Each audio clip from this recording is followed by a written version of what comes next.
What happens when Hollywood's most beloved underdog meets television's most ruthless interviewer? You won't believe what unfolds when Sylvester Stallone sits down with Bill Maher for what should have been a simple promotional appearance. The tension starts building from the very first question, escalates into accusations of disrespect, and culminates in one of the most dramatic walkouts in late-night television history. Before we get into this incredible story, make sure you hit that subscribe button and drop a comment below, because you're not going to believe what unfolds. The studio lights were blazing as Sylvester Stallone settled into the guest chair across from Bill Maher, the familiar smirk already playing across the host's face. What the audience didn't know was that tensions had been brewing backstage for weeks.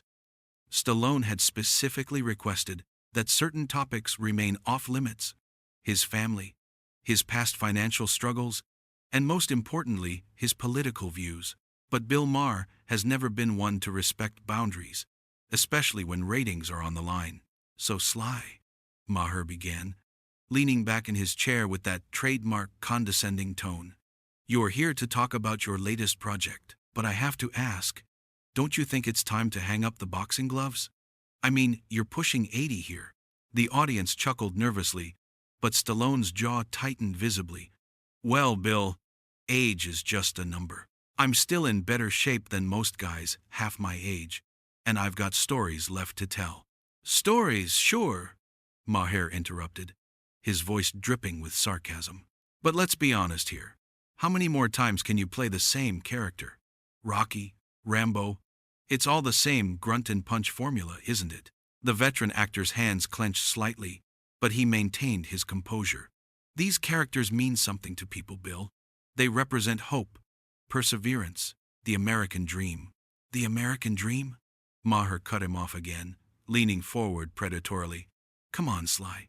You made millions playing fantasies while real Americans struggle with real problems. Don't you think there's something a little tone-deaf about that?" The studio audience fell silent, sensing the shift in atmosphere. Stallone's publicist, sitting in the wings, could be seen making urgent gestures, but Maher was just getting started. "Look," Stallone said, his voice steady but with an edge creeping in, "I've always tried to make movies that inspire people. When someone tells me Rocky helped them through a tough time, or that Rambo made them proud to be American, that means everything to me." Maher rolled his eyes theatrically.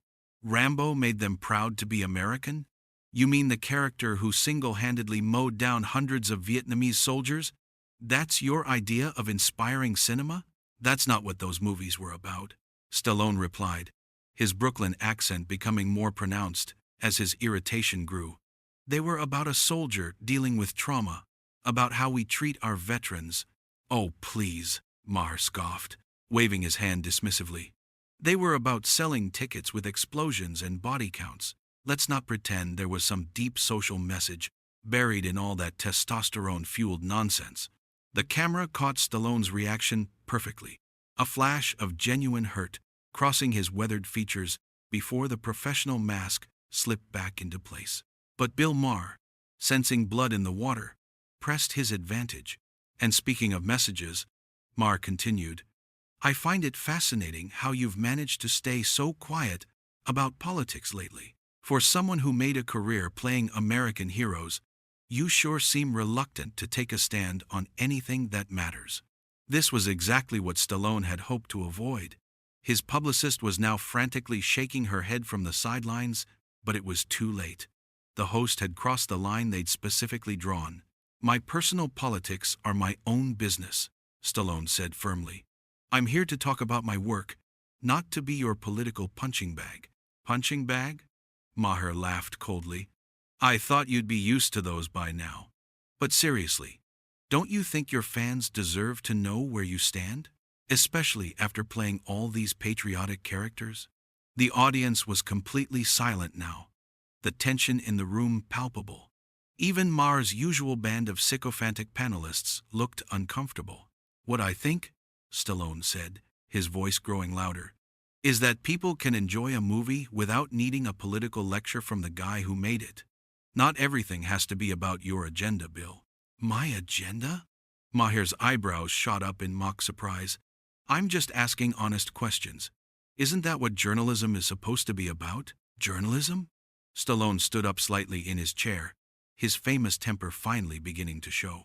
Is that what you call this ambush? Because last I checked, journalists don't spend their time trying to humiliate their guests for cheap laughs. The host's mask slipped for just a moment, revealing the calculated cruelty beneath his supposedly intellectual exterior. But he quickly recovered, that smug smile returning to his face. Ambush? Come on, Sly. These are softball questions. If you can't handle a little friendly conversation, maybe you should stick to scripts where you don't have to think on your feet. The insult hung in the air like a toxic cloud, and for a moment, it seemed like Stallone might actually reach across the desk. His hands were trembling slightly, whether from age or rage. It was impossible to tell. But just as it seemed like the confrontation might escalate into something physical, Maher delivered what would prove to be the final straw. You know what, Sly? Maher said, his voice taking on that particularly venomous tone he reserved for his most cutting remarks. Maybe the real reason you won't talk politics is because you know your whole tough guy persona is just an act. I mean, we've all heard the stories about your early days, the adult films, the financial desperation. Not exactly the inspiring American dream narrative you're peddling now, is it? The color drained from Stallone's face, then returned in a rush of crimson fury. The mention of his past struggles, specifically the adult film he'd appeared in decades ago out of sheer desperation, was a direct violation of every agreement made before this appearance. The audience shifted uncomfortably, sensing they were witnessing something that had crossed far beyond the bounds of acceptable television. That's enough, Stallone said, his voice low and dangerous. You don't know what you're talking about. But Maher, emboldened by what he perceived as victory, pushed even harder. Oh, I think I do. See, that's the problem with Hollywood. Everyone wants to rewrite their history. But some of us remember when Sylvester Stallone wasn't the inspirational figure, when he was just another struggling actor willing to do anything for a buck. The legendary actor's hands were now visibly shaking. But not from age, from pure, unadulterated rage. His publicist was frantically trying to get the attention of the show's producers, making slashing motions across her throat. But the cameras kept rolling. You want to talk about doing anything for a buck? Stallone's voice rose, his Brooklyn accent now thick enough to cut with a knife. Let's talk about what you do every night on this show. Tearing people down, making them feel small, all for your ratings. At least when I was struggling, I wasn't hurting anybody but myself. Hurting people? Maher laughed, but there was an edge of nervousness creeping into his voice now. I'm a comedian, Sly. I tell jokes. If people can't handle a little humor... Humor? Stallone exploded, finally rising to his full height. You call this humor? Dragging up a man's lowest moments, the things he did when he was desperate and hungry, and throwing them in his face on national television? That's not humor. That's cruelty. The studio had gone completely silent, except for the hum of the cameras. Even Maher's usual supporters in the audience seemed stunned by the raw emotion pouring out of the Hollywood legend.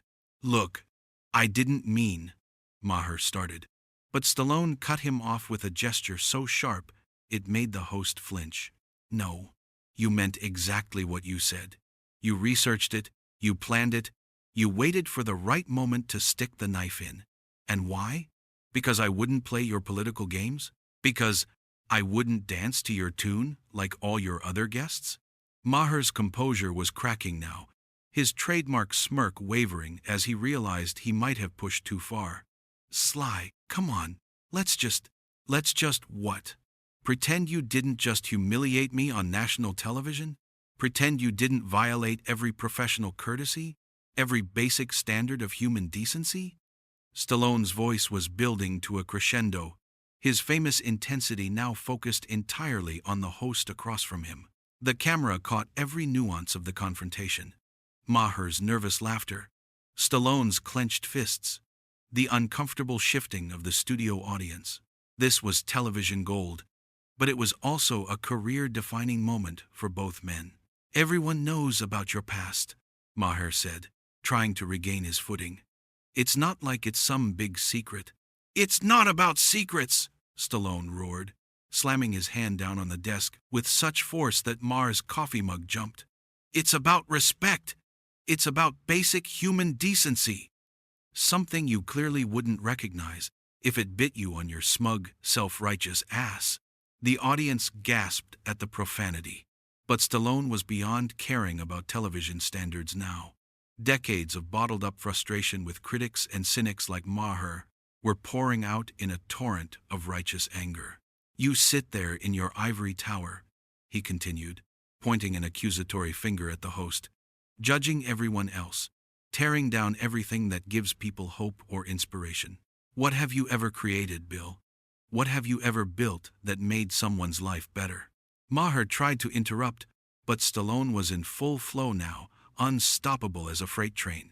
I made movies that maybe weren't Shakespeare, but they meant something to people. They showed that the underdog could win, that hard work and heart could overcome impossible odds. And you? You make a living destroying that hope, crushing that spirit, making people feel foolish for believing in something better. The host's face had gone pale, his usual quick wit failing him in the face of such raw, genuine emotion. This wasn't the choreographed outrage of a publicity stunt. This was real pain, real anger from a man who had been pushed too far. Sly, I think we should take a break, Maher tried weakly. But Stallone wasn't finished. No, we're not taking a break. You wanted to have this conversation, let's have it. You want to talk about my past? Fine. I was broke. I was desperate. I made choices I'm not proud of. But I never pretended to be something I wasn't. And I never made money by making other people feel small. The silence in the studio was deafening, broken only by the mechanical whir of the cameras capturing every second of this unprecedented meltdown. You know what the difference is between us, Bill? Stallone asked, his voice suddenly quiet, but infinitely more threatening. When I was at my lowest, when I had nothing, I still had my dignity. I still had my integrity. Can you say the same? Maher's mouth opened and closed soundlessly, like a fish gasping for air. For perhaps the first time in his career, the master of the cutting remark found himself completely speechless. But Stallone wasn't done yet, and what he said next would ensure that this confrontation would be remembered long after both men were gone.